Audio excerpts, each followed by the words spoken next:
It's episode 2 of the Toadstool Boardroom for the week of June 9th, 2022. I'm Logan Plant, joined today by Odell Harmon Jr. How's everybody doing today? And Chris Shriver. Oh, hello. And thanks for coming back for the second normal episode of the Toadstool Boardroom. It's a good one. Event season is in full swing for everybody but Nintendo, it seems, right now. We're still waiting on the announcement of whenever Nintendo's next Direct is going to be. But we do have some predictions for that eventual event to get to later in the show. But let's get started with out today, Mario Strikers Battle League, the next big Switch exclusive, is here. The first Mario Strikers game since Charged on the Wii way back when, about 15 years ago. And I have played a ton of this game. I'm working on the guide for IGN, which you can go and check out live right now. So I got the game early and have been spending hours and hours pretty much every day diving into this game. So let's get into it. What do you guys want to know? Is it better than the GameCube version? Definitively. I think the gameplay is the best Strikers gameplay has ever been. I think that it is more technical and more fun to dive into and learn than either of the previous two Strikers games. So we'll start there. I think that there's a lot more, technique and actual mechanics at play here compared to the old ones, especially the GameCube one. You've got the team tackling, you've got the perfect passes, which there feels to be more emphasis on this time. Passes that can't be intercepted by the opponent if you get them off with perfect timing. The hyper strikes have been revamped, where you can only use them if you collect the orb that lands on the field and power up your team, which lasts for about 30 seconds. There's just a lot more at play here, and it actually took me a while to wrap my head around a lot of it. For a while, I felt like I had no idea what I was doing out there. I was getting beat by the computers on some of the harder difficulties, because they can actually be pretty tough. But then once I really dug into the system, and there is a pretty good tutorial system here too that you can go and dive into in the training menu, I think it is the deepest gameplay Strikers has been. So from that perspective, I think that it is the best the series has been. Where I think it falls short just a little bit for me in terms of comparing it to the older ones is just kind of the attitude and the vibe. And that's something that the three of us have talked about before. There's still the electric fences and some of the electric music and things like that, but I don't feel the intense rage and hatred that you used to feel from the Mario characters back from the original games. Like in Strikers on GameCube, Toad scores a goal, and then he like break dances on his hat, and his hat's falling down, and he gets up, and he's just looks so ticked off, and he's just screaming. And now the victory celebrations feel much more kind of scripted and not as hype, I guess, not as rageful as they used to. So I do miss that, but I think I'll take the improved gameplay over the hype celebrations.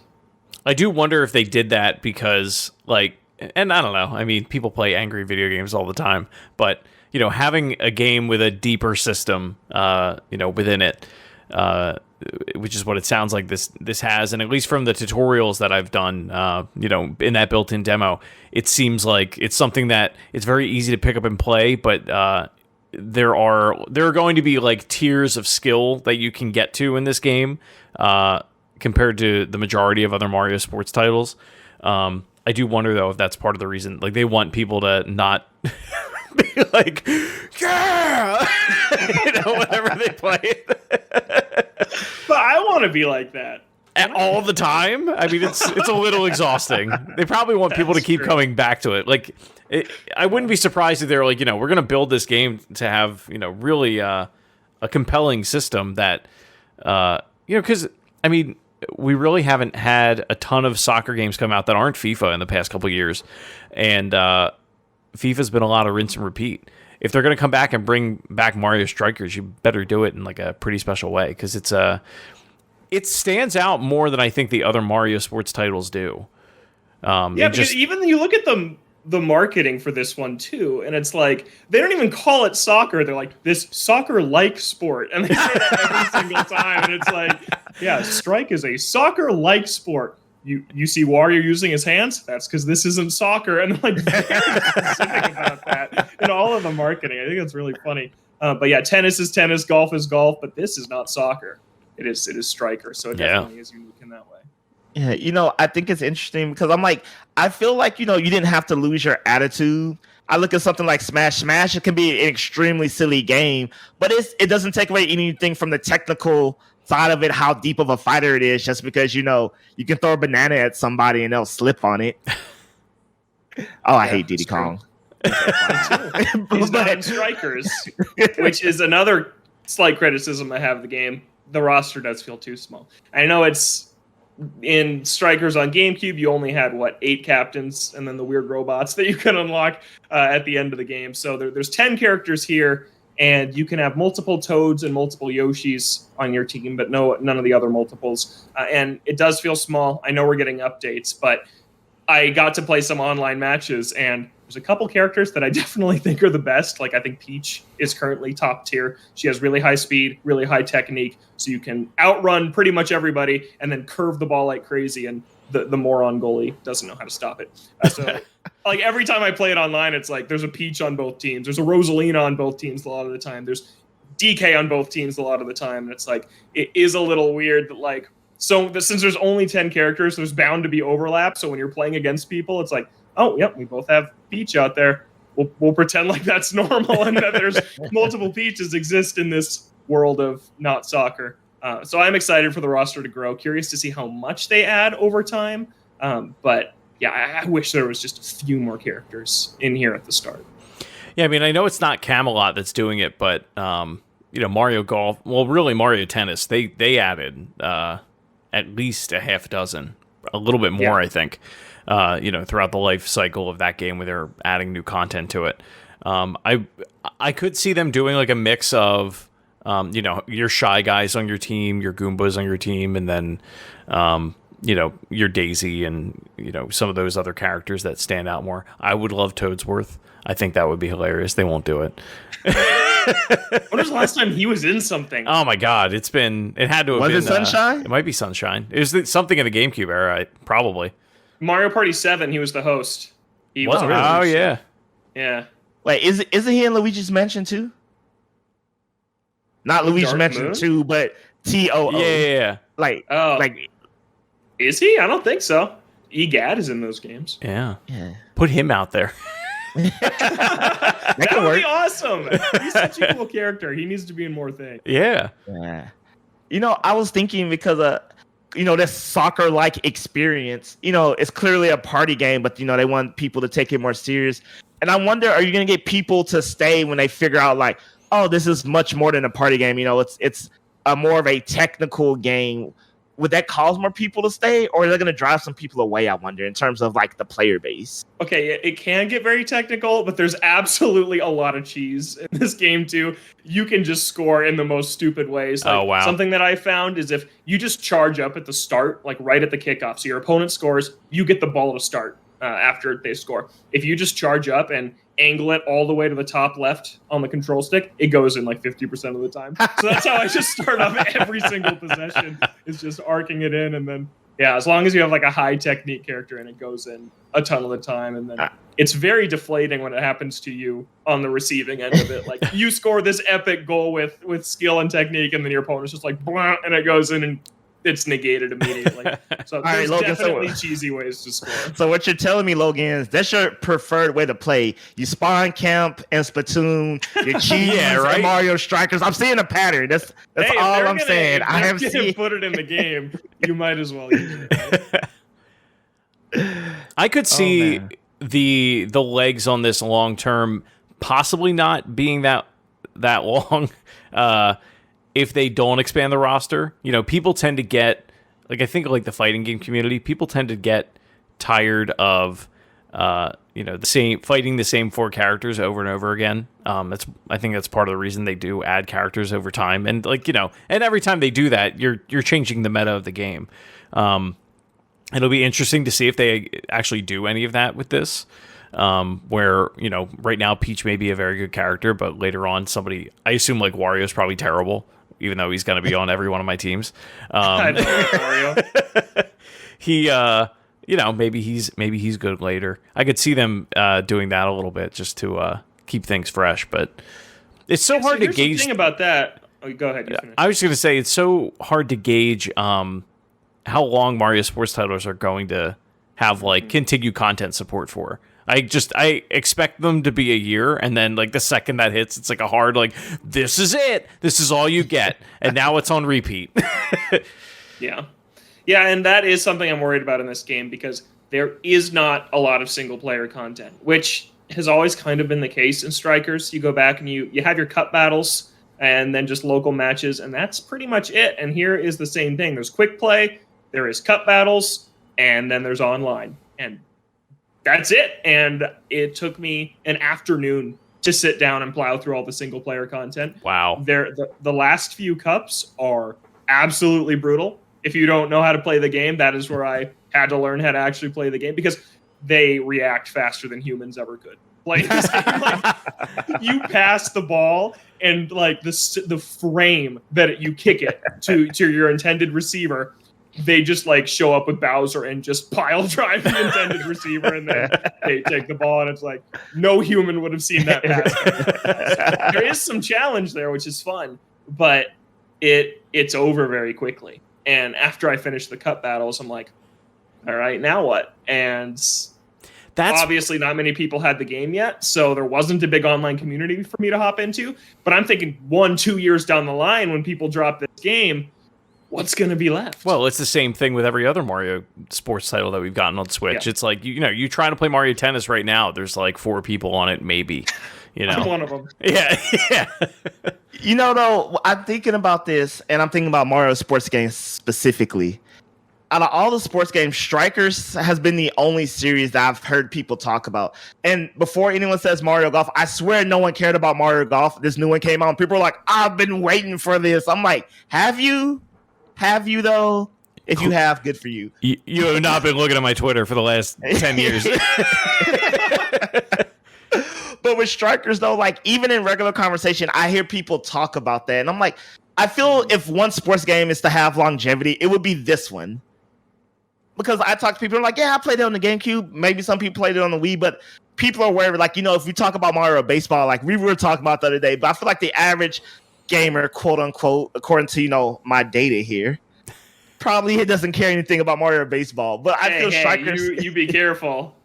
I care a great deal about it. See, so you're above. No, but you're above average. Thank you. I think you're onto something with that, though, Adele. Like, everybody has that one that they really like, and like they kind of like closet, like they just don't talk about it until like for some reason it does come up in conversation, and you get like the guy from the other side of the room like, I love that game. Like,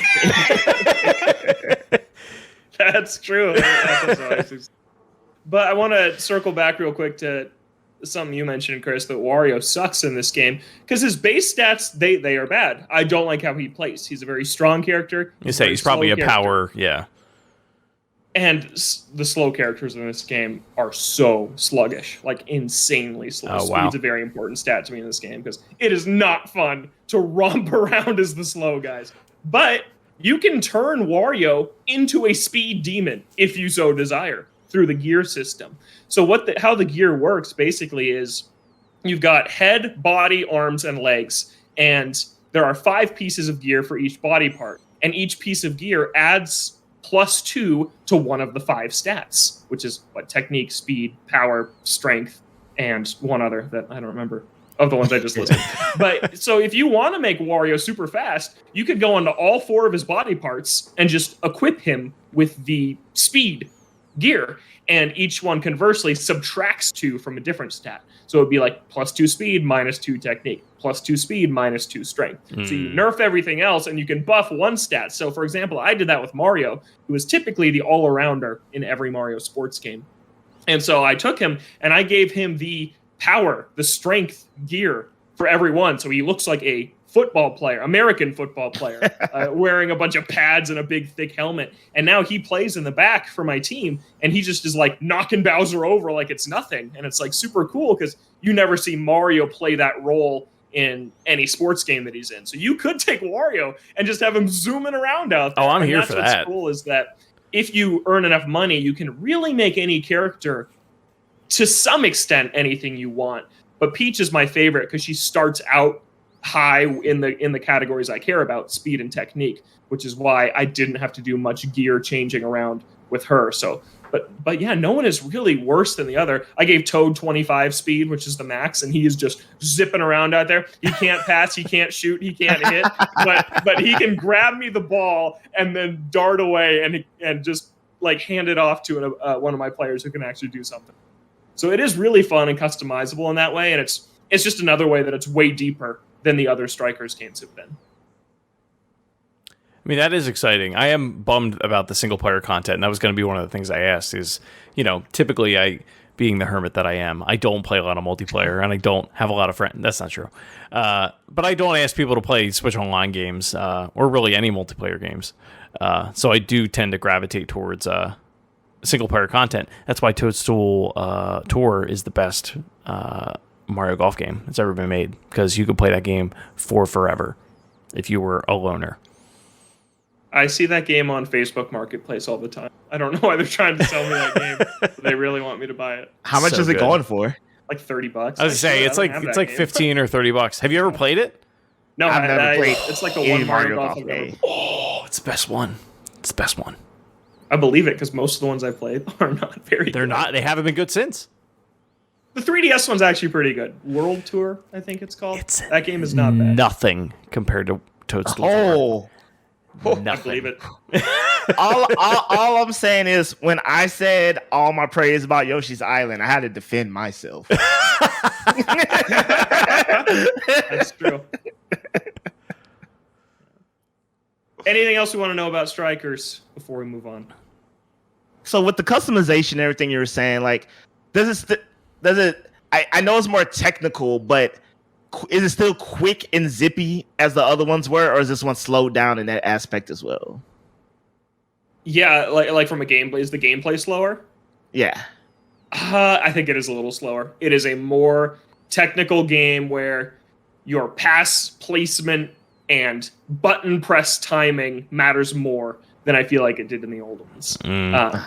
Which has its trade-offs, like I said. Now that I've gotten used to it, I think it's the best one. It was a little jarring at first. It's like, man, this feels slow and weird, and I am terrible at it. But once you get your feet wet and get into it, it's a lot of fun. And couch co-op is also a ton of fun, because there's a lot more coordinating with your teammates, too. So I played with 3 people on one team. So we had 1 computer and 3 human players. And like, oh, get to the goal, get to the goal. And like, lob it to me. And like all these just different things you say to each other when you're playing is super fun and hectic. And I really want to get together and do like 8-player local, because that exists.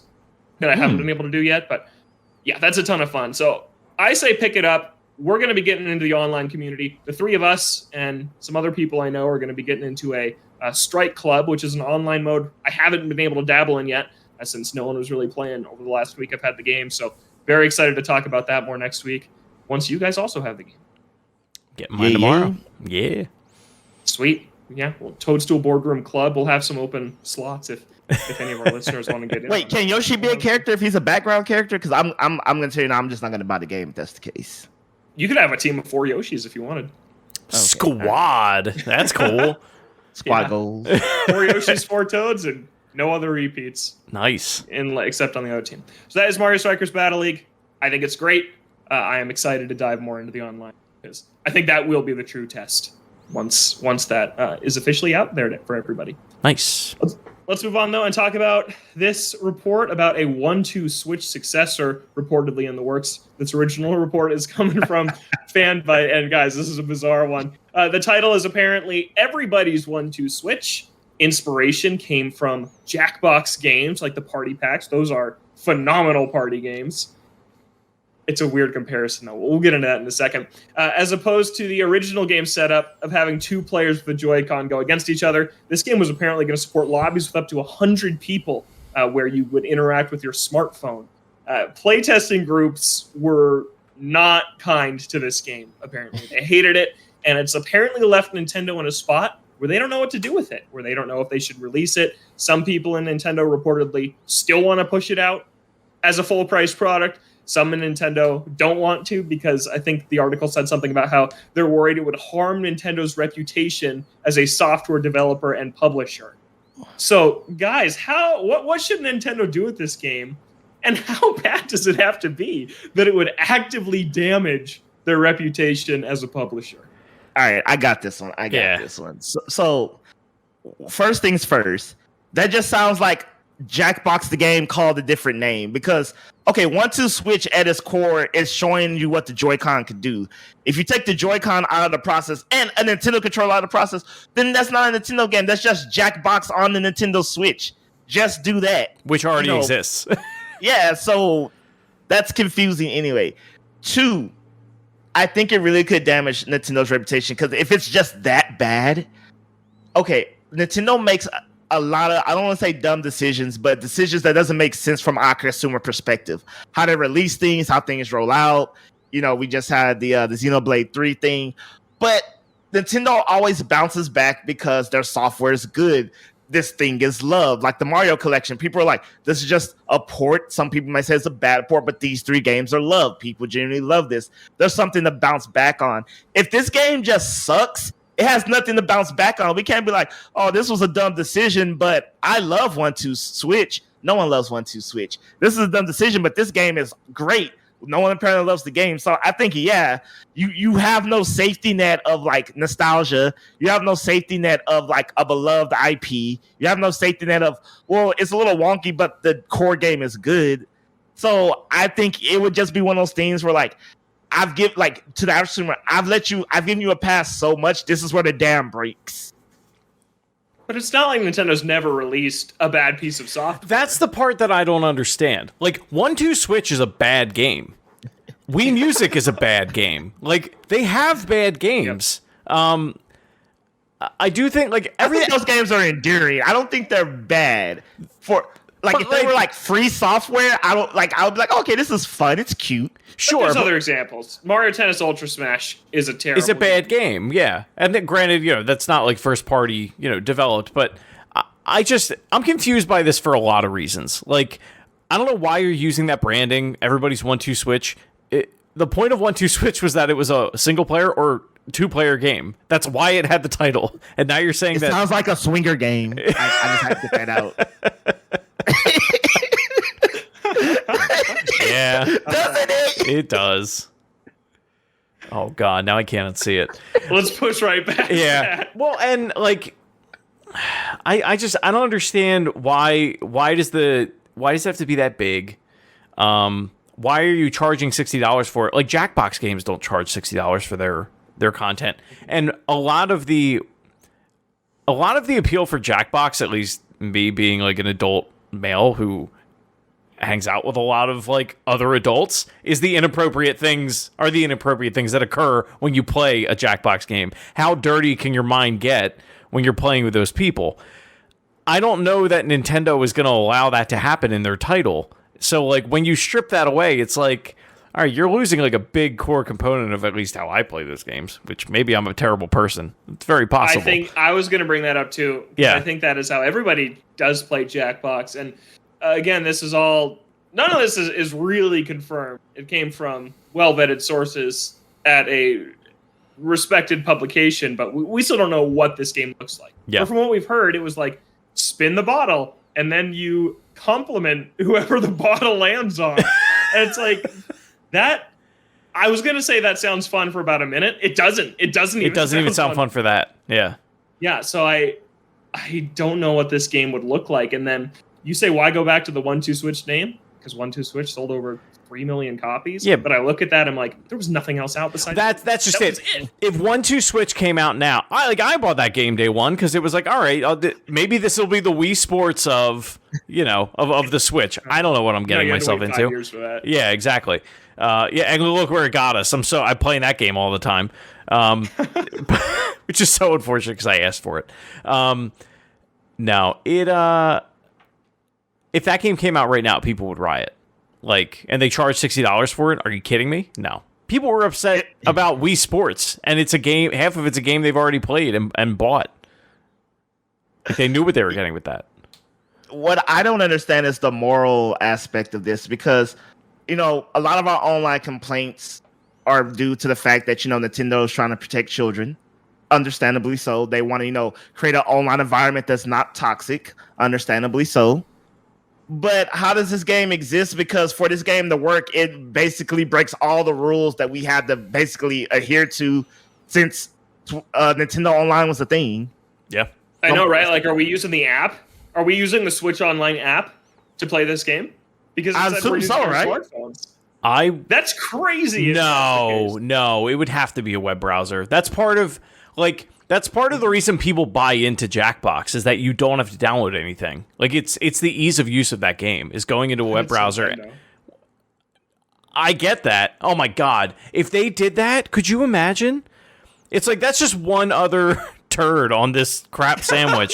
You have to download the app to play this game. Oh my god. If this thing launches, we're all playing it. We are playing it. Oh, we have to. So let's talk about that. What do you want Nintendo to do with this? Presuming that this report's entirely accurate, this is the game. It's in a terrible state. What should they do with it? Cancel it. Cancel it, and give me Advance Wars. No, okay. Sold. Yes. Yeah. That.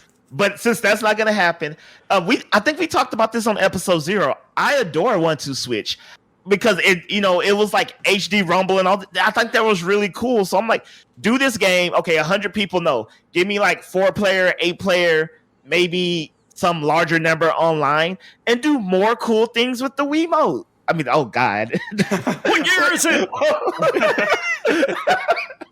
Do more cool things with the Joy-Con. Because I think the Joy-Con is a very impressive piece of technology that has still been underutilized through the entire Switch's lifetime. So if the Switch is on its way out, so to speak, fine. All this stuff you failed to do, give it to me in one big game and be like, look, you project this image on the wall because apparently, the patent says it can do that. And, feel this, do this, basically give me like WarioWare Extreme with the Joy-Con, but just call it 1-2 Switch. We're talking about a whole new game at this point. You know what they need? Yeah, that's what I said. Yeah. Here's what you do. You rework Nintendo Land so that it works the way Jackbox does. And I know we're talking about a whole new game, but like I would download the Nintendo Switch Online app for that. You know what I mean? Make your smart. Downloaded? Shut up. But like that is appealing. Having people, you've got 8 people connected or whatever. The one person's like, okay, you're the one odd man out where you have to do all the weird stuff on your phone, and everyone else has a control, like a Joy-Con or whatever. Like that is a cool idea. I feel like any inclusion of the phone with this game is going to end in failure. Yeah, I mean they just got online figured out like 6 months ago. If this thing is gonna come out the door, if whoever's at Nintendo is pushing for that wins, just throw it in the expansion pack. That's what it's there for. They won't. There you go. They won't, but they should. I think that this report being out here now increases the chances that they do. Oh no, it increases the chances that they release it. They won't put it on Nintendo Switch Online. They should. They should, but game with how many 100 people? How many people is perfect for that? But how many people do you think know about this? Like, it's so the much. The report literally said people didn't even want to finish the games that they were playing. That's insane. Like the bingo one, where you just like waggle the Joy-Con to reveal what number you got in bingo. Yeah, it sounds brutal. That's a good point, though. The people who are reading this is not the casual intended audience for 1-2 Switch or 1-2 Switch sequel. Ugh, I hope this never sees the light of day. I love how you just called it 1-2 Switch sequel. You can't say the name no more. I know. I'm sorry. Everybody's 1-2 Switch. Everybody's 1-2 Switch. Welcome. It sounds like a command. It's like everybody 1-2 Switch. All right. I want to see the light of day because I want to know what it looks like. I want to play it. I relish in bad Nintendo products. Sing Party. You guys ever played that one on Wii U? I never did. Oh. That game is Chris, we got him. We got him. Where's my "we got him" button? He said it, people. What's his favorite game? Kid Icarus. We got him. Ding, ding, ding, ding, ding, ding. It's a great game. I don't know what we're talking about here. You said you love bad Nintendo software. I don't. I love playing it. I don't love the games. You love Kid Icarus. Because well, it's the moment of like, why? Why does this exist? Yeah. Yep. All right. Everybody's 1-2 Switch. Let's see if it's in the eventual Summer Direct. I wonder if anyone's going to predict that when we get to those in a bit. Please. But let's talk about, some bad Nintendo news this week. The Xenoblade Chronicles 3 pre-order disaster. Wow, this was an absolute mess on Wednesday. So Tuesday night, to set the scene here, Nintendo of America tweets, hey, the Xenoblade Chronicles 3 Special Edition, which is a My Nintendo Store exclusive, is going to go up for pre-order tomorrow. So stay tuned. No official time given. For me, that's strike one right there. It's not even, is it going to be the morning? Is it going to be the afternoon? Is it going to be 8 at night? They didn't share any information about that. Then at like 8:27 in the morning Pacific time, they're just like, and it's up. And then the Xenoblade corner of the internet melted down, as did the Nintendo Store servers. Nobody could get this thing. I don't think anybody did for like the first 6 hours. Like, I saw zero tales of success online. It was an endless lobby, or you could do this like weird workaround on the website to actually get to the product page. But then when you were there, it said it was sold out already, even though nobody had been able to buy it. There was a point in the day where you couldn't buy anything on the My Nintendo Store because it was so overloaded with traffic and everything was an issue. So now Nintendo has given a follow-up tweet saying that there will be more in stock in the coming days, and they'll provide an update when that happens. But there's just a lot of mistakes here. This was a My Nintendo Store exclusive, I think, is the first mistake, and then no updates on the release timing. Xenoblade, it's not super mainstream, but it's not as niche as it was when fans were petitioning to get it localized from Japan. This series has grown in popularity. They've invested in it. The whole trilogy is going to be on Switch, the whole series minus Xenoblade X on Wii U. So to me, this was just unacceptable to see this scenario for a special edition that you already know is going to be like $600 on eBay a year from now after this game comes out. So I just thought it was an unacceptable situation. Looking forward to seeing how they fix it, but yeah, yesterday was a bad look. I do wonder how much, two things, right? How much of this is because of the dates being switched, right? Like a big upset with all of this is the fact that you get the game first and then you get like the rest of the contents of the special edition like later on in the year. I imagine like when the game was supposed to come out. That's what I mean. Like I imagine those things just don't exist yet. Like they're still manufacturing them. That I feel like that I can understand, where it's like you're pre-ordering the contents of this thing, but the software is ready to go. That I can give them, a pass on. It's the artificial demand that they are creating with this. It's the artificial demand. It's the fact that we're talking about it. I do think that part of the reason they did this is just to get people to say, oh my God, did you hear about that thing? Oh, there's a new Xenoblade game coming out. If you want to buy it in July, you can. It's just another reason for people to, drum up about it.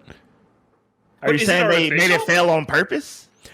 Oh, yeah. No, that's what I'm saying. Like, I do wonder if they created this scenario so that we could all be here and be like, we're talking about Xenoblade Chronicles when, had this not happened, we wouldn't have been.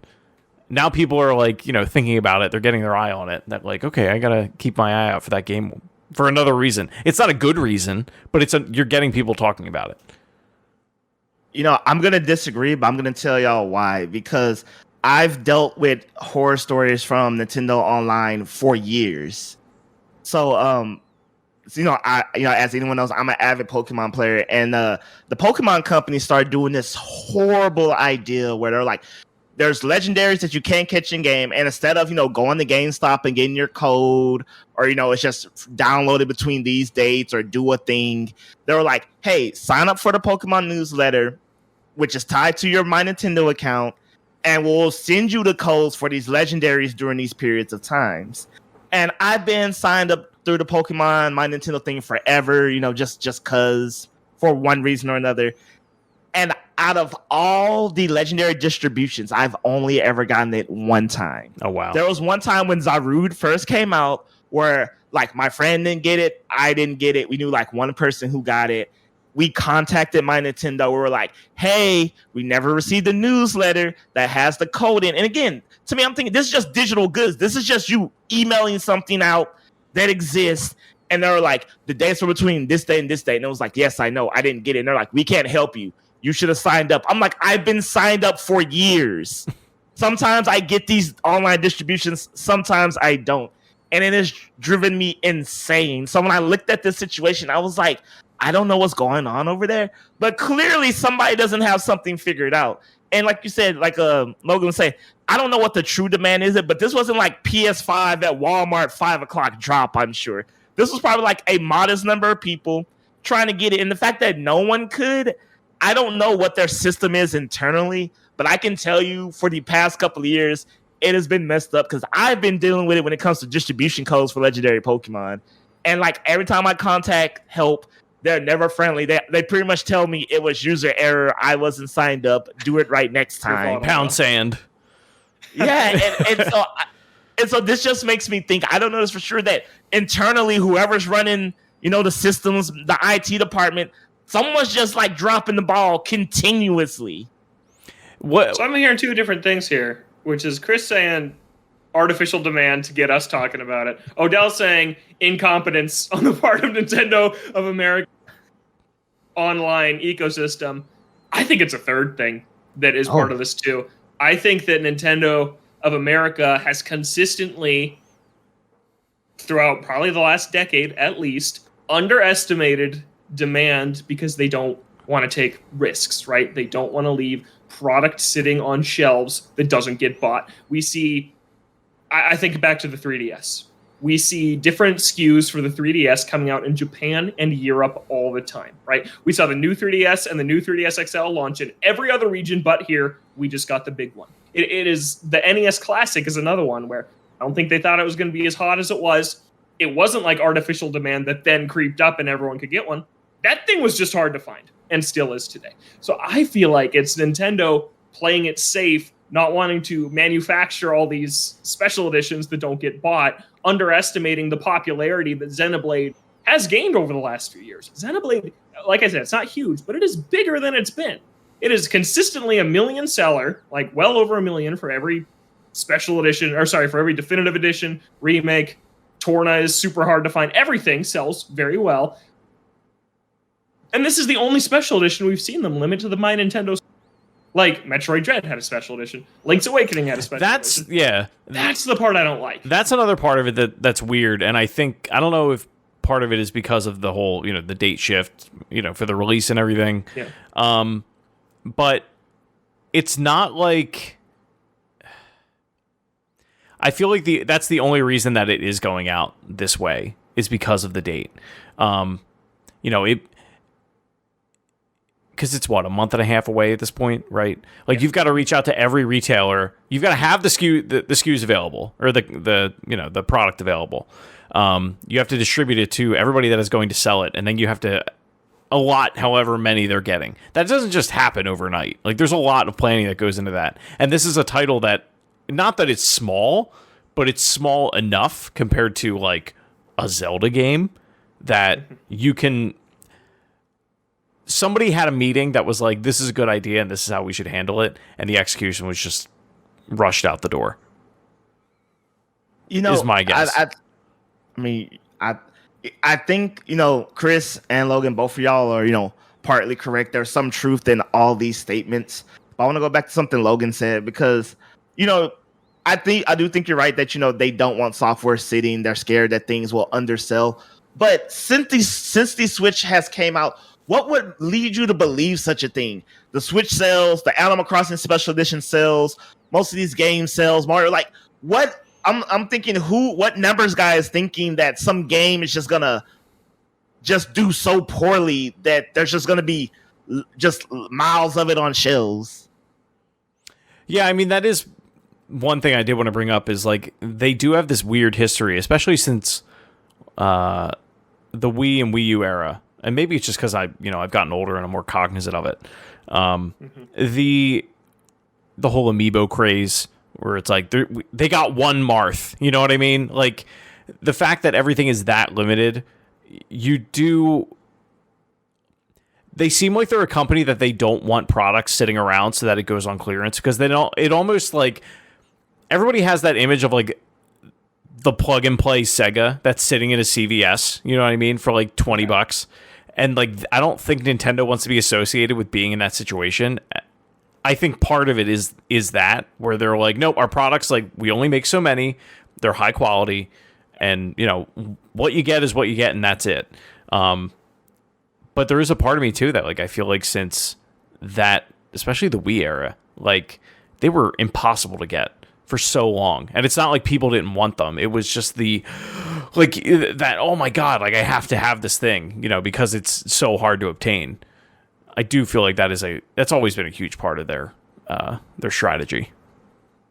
Yeah, I think that you were talking about everybody's 1-2 switch earlier also, right? Nintendo doesn't want to be associated with shovelware or bargain bin or anything like that. And making, like you said, good products, and a very specific number of them, I think keeps the image of Nintendo at a premium in people's heads. And also the North America is a huge territory. Right? Yeah. It is huge. It is hard to work with retailers, and I think it's even harder. We mentioned it before, the adjusted release date. Maybe they didn't want to put this in other stores because of how weird the shipping situation is. Because it's like the special edition's not coming with the game. You were getting a big box, a steelbook, and an art book, and no game 2 months after the game came out. That is bizarre. So I do get why they went the My Nintendo Store route this time. The My Nintendo Store is just not very good. That's the thing. Like, try and use it in its bad. The infrastructure for the My Nintendo Store is not built to support something like that. And there's definitely someone in IT, or like there's some web developer that like found out about this, that like was sitting there rebooting IIS for like 4 hours, like trying to get it back up. Like, they just need to stop refreshing, you know? Like, I've had that job.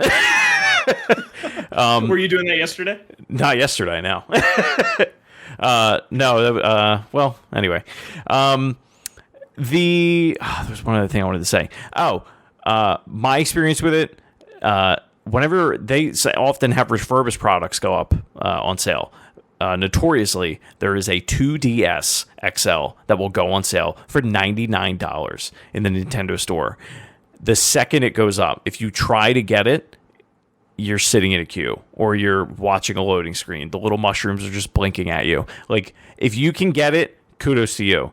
But if you get more than 30 people clicking a button at the same time on their sites, it completely cripples. See, okay, it's one thing for your Nintendo Online, like in terms of playing games, to be bad, but a website, like, I'm just sad. Like, no, you have no excuse for a website being bad.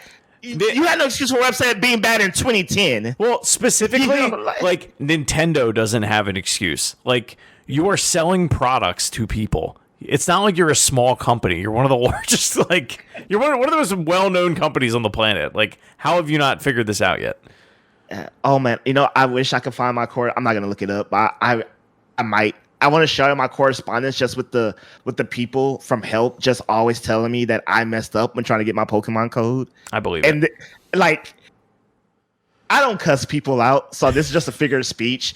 But like, man, if this was like an in-person conversation, I might have to be dragged out of the store. Like, that's the type of tone they were giving me in these corresponding messages. I think that's where a lot of Xenoblade fans were at. Over the last couple of days. And I'm going to be one of them.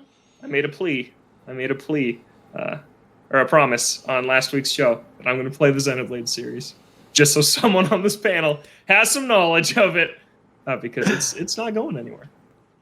No, it is not. And none of you guys want to play it, apparently. I mean, I got to play The Last of Us for a third time. And by third, I mean like 12th, but whatever. Yeah, I was going to say, third version. Yeah. Yeah. Okay, let's move on to our last topic of the day, which is Direct predictions. My free prediction for you right now is that I think that by the time we sit down to record next week, we will have seen the Direct. I think it's going to be on Tuesday. That is my prediction. I think that's when they would have planned to have it. Had E3 been a thing, I think you have to plan these events out months in advance. So I think even when E3 went down the drain, they already had plans for this Tuesday at 9 a.m. Pacific time. So mark your calendars, because I think that's when it's going to be. Wednesday, based on nothing. Noon. Wednesday at noon? Wednesday at noon. That's when the last one was. Was I it know noon? it It was at noon because I had to get Jess's car, and I was like, I had Noon Eastern. Noon Eastern. Oh yeah, you're right. I'm sorry, you're right. Yeah, noon At the Eastern. same time, 9 Pacific. At the same time. Yep. Cool. Yeah. The boardroom is not one central location. We were across many time zones.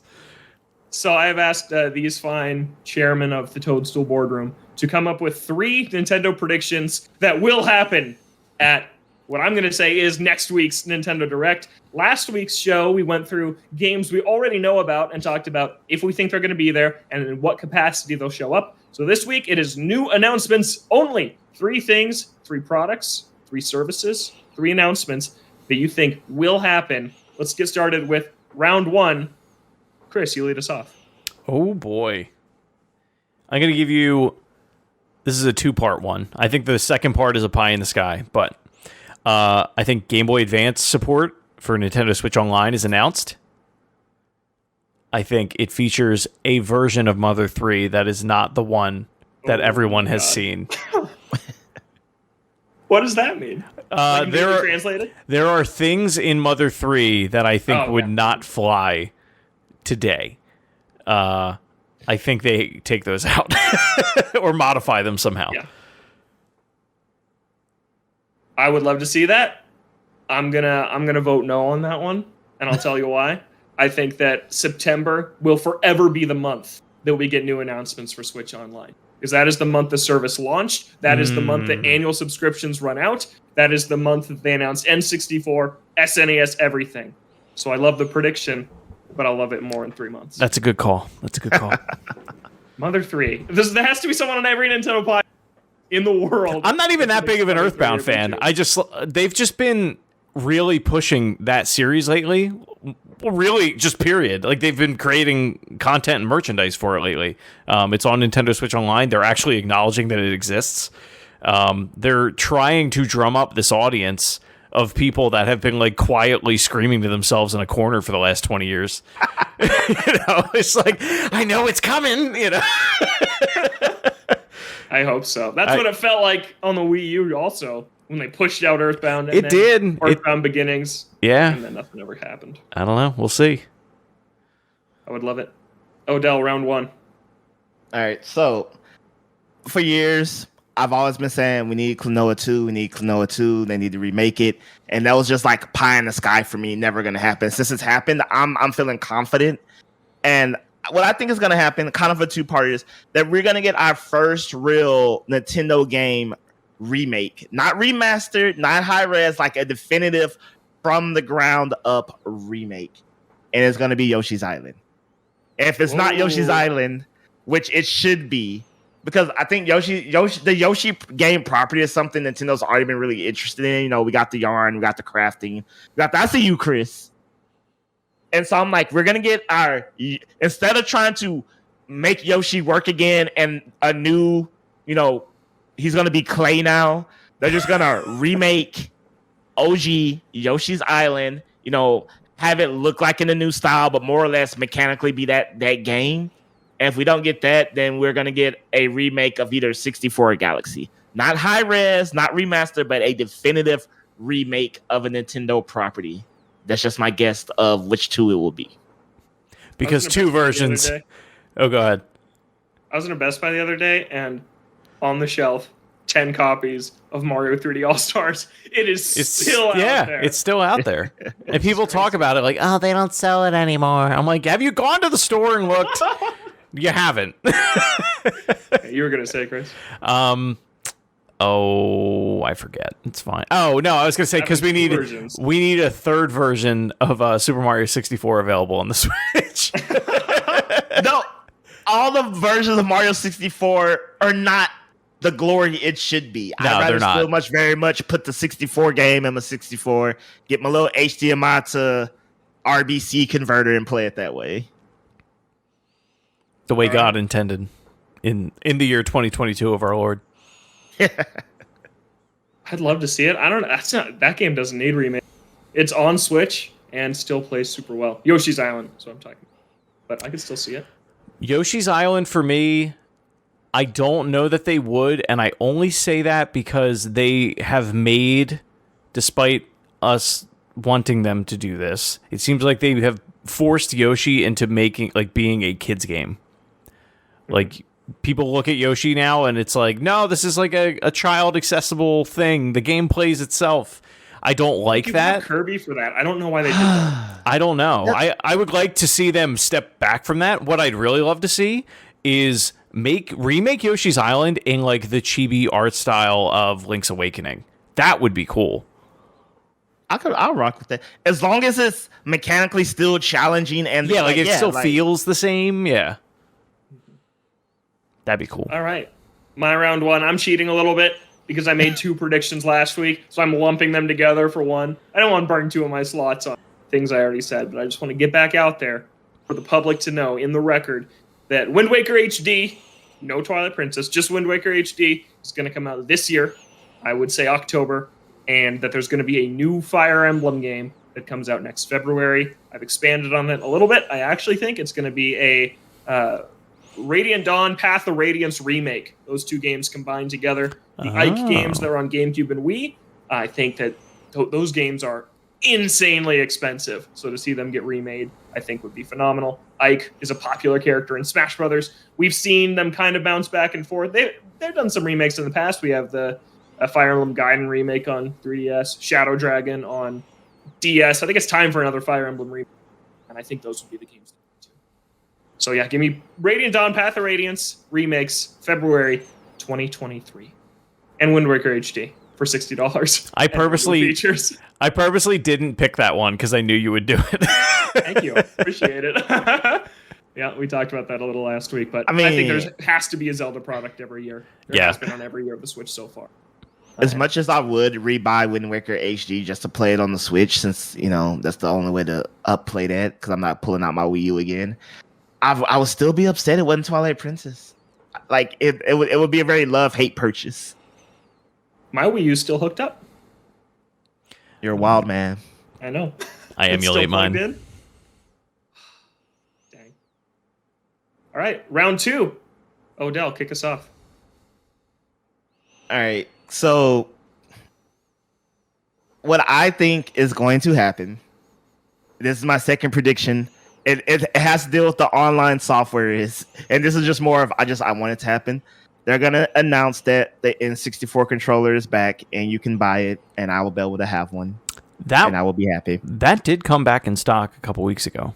You lie. I swear. Oh my God! It's how I. Oh no! I swear to God, it's how I got it. I have one now. I didn't have one before. Oh God! Where was this? Where was this notice posted? I mean, Wario tweeted it. That's how I got it. God, this is painful to watch right now. Oh no! I wish I had known. I would have told you. I mean, now I know. I'll keep an eye out, but I'm checking right now. I gotta look for you because now my heart's like broken for you. Yeah, but I was like, they're gonna come back and be like, the Nintendo. They're gonna have the Nintendo Online announcement about the GBA, the whatever. Screw it. I'll just make up something since my heart is crushed. Just like the 64, they'll have the new Game Boy Color controller, which that would just be funny for all sorts of reasons. Could you imagine just a Game Boy that doesn't have the screen that works because it's on the It's just the bottom half. It's just a square. For $60. No, it's the actual mold of the Game Boy. I want it to be the actual mold of the Game Boy. Just full 1-for-1 replica, but it's just a controller now. That would be cool. And so stupid. All right. Shut up, you'd buy it. Your N64 controller with that. I didn't buy that. I have bought none of the Switch Online controllers. I have one of each one. Of them. Except for the Sega one. I don't care about that one. Okay. I wasn't a Sega kid. Oh, I forgot they made that one. Yeah. That's bizarre. A Nintendo box with a Sega controller. Well, it's a Sega controller with a Nintendo logo on the back of it. It's so weird. Man, they won that console war. Yeah. From A to Z. All right, Chris, your round 2 prediction. Oh, yes. Oh, going back to Link's Awakening, my prediction and hope is that we will get an Oracle of Ages / Seasons remake in the Link's Awakening graphics engine and all that fun stuff. I would love it. Love that game. I would too. feels like low-hanging fruit that it has not happened yet. It feels like low-hanging fruit, and I'm like pretty confident that GBA is coming at some point to Switch. So like if they do GBA and they don't do Game Boy Color, it's like, why not charge people $60 per Zelda title that was on the Game Boy Color? Are they going to come out together for 60? Oh no, it'll be like a Pokemon situation. You can get a double pack and it's $120. I mean, is the worst. This is nostalgia speaking, but I prefer Seasons over Minish Cap. The Oracle games are the only mainline Zeldas I have never even played a second of. Oh man, really? Oracle of Ages that was the first thing I played on my Analog Pocket, and it was like a religious experience. It looks so good on it. Very nice. Yeah. Yeah, I'd love to. I've been holding off because I know the second I finish them, they'll announce the remakes. I'm like, well, that sucks, so I'm waiting. Yeah. I'm waiting a while, but I like the call. My round 2 prediction is Donkey Kong will get a new game announced this E3. I keep calling it E3, whatever. For 2023, I think the writing's on the wall for a new Donkey Kong game. There have been rumors about it, but even beyond that, we know a Donkey Kong movie is coming with Seth Rogen as Donkey Kong after the Mario movie. We know that a Donkey Kong theme park is coming in Japan to attach to Super Nintendo World. How in the world do you not pair a new Donkey Kong game with that? I have a gut feeling it's going to be 2D. I really want it to be 3D. I think it would be super fun to, now that the Collectathon experience has come and gone 20 years ago, to try a new style of 3D platformer. Honestly, more action-focused would be really cool for Donkey Kong. I think he could have some super cool brawler-type moves. So, new Donkey Kong game. Gut says 2D. Heart wants 3D. Announced for next year in the Nintendo Direct. Who's developing it? The 3D Mario team. Oh, you went there. You really went there. Wow. Yep. Okay. No, this is going to be like, let's make Donkey Kong matter again. Like, every Nintendo press release is like, the creators of Mario, Zelda, Pokemon, Animal Crossing, and Donkey Kong. And they're like, one of these things is not like the other, and it's Donkey Kong. Let's elevate this guy back to popular status, not secretly has one of the greatest 2D platformers of all time on Switch that very few people have played. In Tropical Freeze, by the way. And one of the worst racing games ever made. Barrel Blast? Yeah. Okay, for a second I was like, Diddy Kong? And I was like, okay. I will fight you over Diddy Kong Racing. I mean, Barrel Blast may be crap, but Donkey Konga is legendary. Oh. Would you say that Barrel Blast harmed their status as a software and publisher? Yeah. I would too. Yeah, I would. Remember how Candy looked in that game? Yeah, that game. I never played it. I thought about buying it recently just to try it. There's a video of Scott the Woz, and he goes through it. And he actually talks a lot about the history of Donkey Kong and like what happened. Like with like, you know, there are not that many good Donkey Kong games. There should be. I love that prediction though. It's excellent. All right, and Jungle Beat was actually pretty good too. Oh yeah. Where are my Donkey Kong bongos at? Mine are in the closet. I got rid of mine. And I have 2 pairs left. all right, Chris, final prediction. Final prediction. I'm going to make the one that everyone makes every year because I just want it. I want a Star Fox game that isn't terrible. I know. Sorry. I thought Starlink was fine, but it wasn't a Star Fox game. I thought the lengths at which Ubisoft went to include, basically make a Star Fox campaign in that game was impressive. But again, it wasn't a Star Fox game. I don't even need it to be what it has been. Like, Star Fox Zero just reminded me that if I want to play Star Fox 64, I can just play that. It'd be really great to see almost like a mix of several different things. I don't know, because I didn't care for Star Fox Assault either. What Star Fox games do you like? Let's start there. Star Fox 64. I mean, one other. Besides Star Fox 64 Adventures. 3D. No, Star Fox Adventures I like a lot, but that originally wasn't a Star Fox title. So like it's hard for me to get there. I think that game's excellent. I really do. It's more of like a Zelda game than anything else. I think that's why a lot of people really like it. But yeah, I like to see that IP used in a way that has some reverence, because I think that game is important, especially to like, you know, my N64 heart. Like there's so many titles that was the like prototype game that they used to develop off of. And obviously we're not there anymore, but I don't know. It would be nice to see some reverence and respect to Fox McCloud and the gang, because I don't like where that like at least we can look at F-Zero and with like some reverence and say like that game is incredible on the GameCube.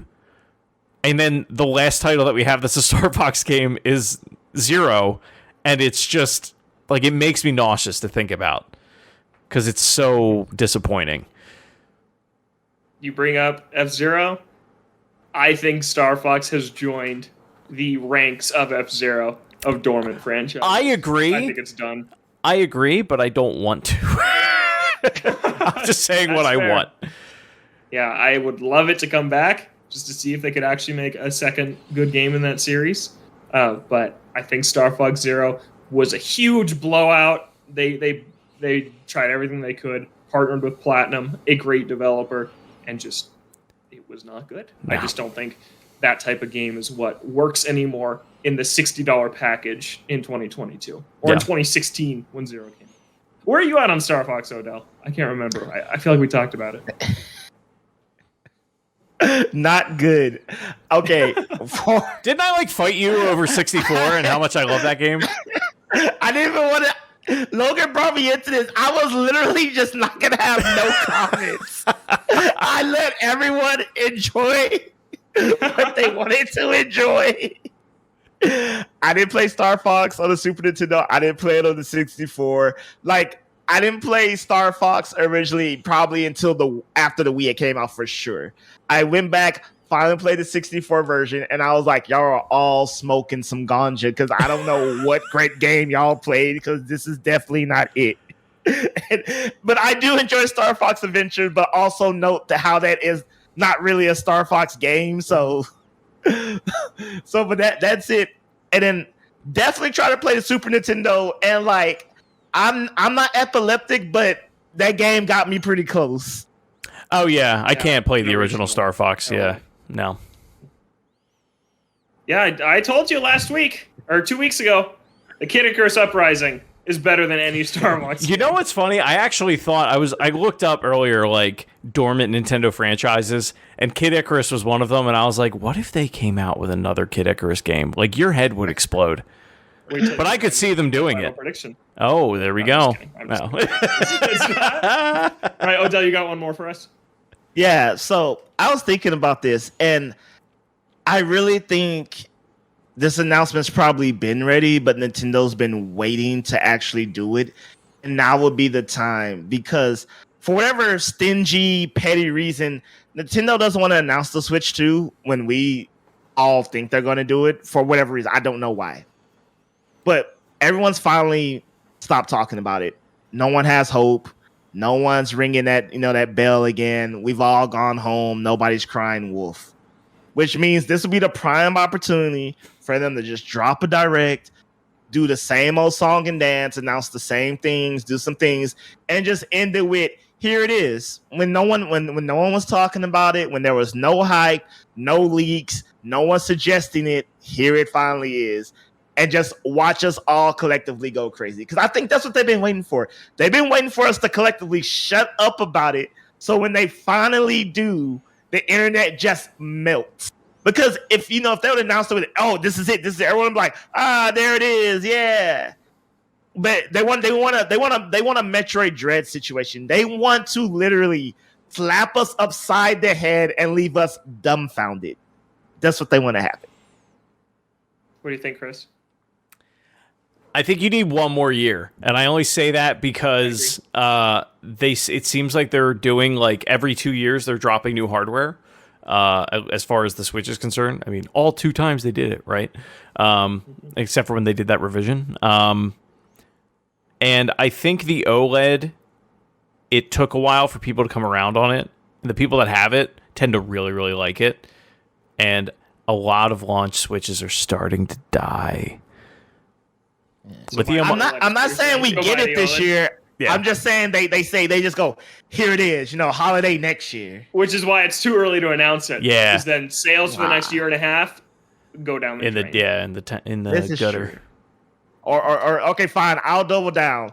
Holiday this year, lose your mind. Okay. See, look, even the prospect of that, just look at that reaction. I think we're still selling too well, too hot for a new one. I think spring 2024 is when I've been pegging for the new one to come out. Yeah, but I like the boldness of moving it up to launch with that new prediction. All right, my last prediction is a big one.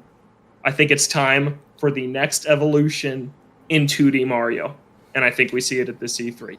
I think that it's been a long time since a 2D Mario game. We had Mario Maker 2 in summer 2019, New Super Mario Bros. U Deluxe in January of 2020, and nothing since then. We haven't had a new 2D Mario game since what? New Super Luigi U was the last wholly new, non-maker 2D Mario game, 7 years or 10 years ago? Oh my gosh. Yeah, I was in college. That was a decade ago. It's time for a new one. I think a lot of people Mario Maker was going to kill 2D Mario, and maybe it did for a time. But it's why I think this new 2D Mario game will not be New Super Mario Brothers 6 or however many we're at. I think it will be a new art style with some sort of new gameplay hook that reinvents the 2D Mario series, because it's time. The Switch has reinvented a handful of series. 2D Mario has been in dire need of reinvention since the new Super Mario Bros. Series got stale over 10 years ago, and I think this is the time we get it. I think that because the 3D Mario team is working on a Donkey Kong game, I think Super Mario needs some love elsewhere, and I think that we're going to see whatever's next for 2D Mario. I don't know what that looks like. I'm not as creative as Nintendo is at coming up with these things, but I do think that we'll see it. I don't think we will, but that would be wild, because in my mind, I'm kind of like you. What could you possibly do? But they're Nintendo. They're one of the few companies I trust to find a way when you think there is no way. So I would like to see that. I wasn't a fan of the new Super Mario Bros. Series. I know, outlier. I get it. No, really? So, I don't like them either. They're not good. Okay. Cool. No, cool. Yeah. Cool. I was excited when they first came out, but it just got overplayed, right? It just was like, okay, here's more levels. All right, cool. You know what? This is why the boardroom works. I swear, most people I talk who are Nintendo fans, and I say, I'm not a fan of New Super Mario Brothers, and they look at me like I'm crazy. All right. I do think, I think that's a great prediction, though, Logan. It has been way too long since we've seen that. And, you've got a whole new generation of kids that the closest thing they have, they have Mario Run, and they have, I keep saying it, they have Mario Kart Tour, as much as I want to throw up every time I say it. That's their association. Give them something to, to light a fire under the butts. Be like, oh my God, I need it. Yeah. I want to piggyback off your prediction for a bonus prediction and say if they don't do that, they need to bring back the Mario and Luigi series back to its glory. Oh, I agree. Bring it back. Bring it back and make it less chatty this time. You don't need to talk my ear off in the Mario and Luigi game. I do have one question before we wrap. If they were to do a another Game & Watch handheld release, which one would you want them to do? I think they will, and I think it'll be Kirby. I can tell you that. Oh. It's Kirby's anniversary. Yeah. Oh. Yeah. That's a good call. That's a pick. And I think it'd be adorable also. So, yeah, I'd say Kirby. Little pink. Yeah. The back could have a star on it. Now it's Kirby. What was it before that? Because I kept thinking maybe they would do a Metroid one, but there aren't. I think the only way you do that, where you make it appealing, is if you put the GBA Metroid games on it. I don't know that they would do that. Ooh, ooh, they might do that only because there's nowhere else to play them unless you bootleg them. And that would be a really good way to get people to buy them. What do you mean we're not good at game preservation? You can play Metroid Fusion on this game and Yo, but that is the most Nintendo move ever. It absolutely is. I'm like, Right. I feel like the screen wouldn't be good enough for that. Though. Oh, it'd be so small. It'd be like, I used to love this game, you know. I never played all of Zelda on that thing. I was just like, cool, it runs. And then I turned it off. It went on a shelf. All right, we got a wrap. We've Yeah, gone we a do. little long today here in the Toadstool Boardroom. Thanks so much for listening. You can find the show on Twitter at ToadstoolBR. Email us your Nintendo Direct prediction, toadstoolboardroom@gmail.com. You can find Odell on Twitter at. Odell Harmon Jr. You can find Chris at. Shrives93. And you can find me at Logan J. Plant. Thank you so much for listening. We hope we're coming to you next week with a ton of news from Nintendo Direct. If not, we'll still have a great show. We'll catch you next time right here in the Toadstool Boardroom.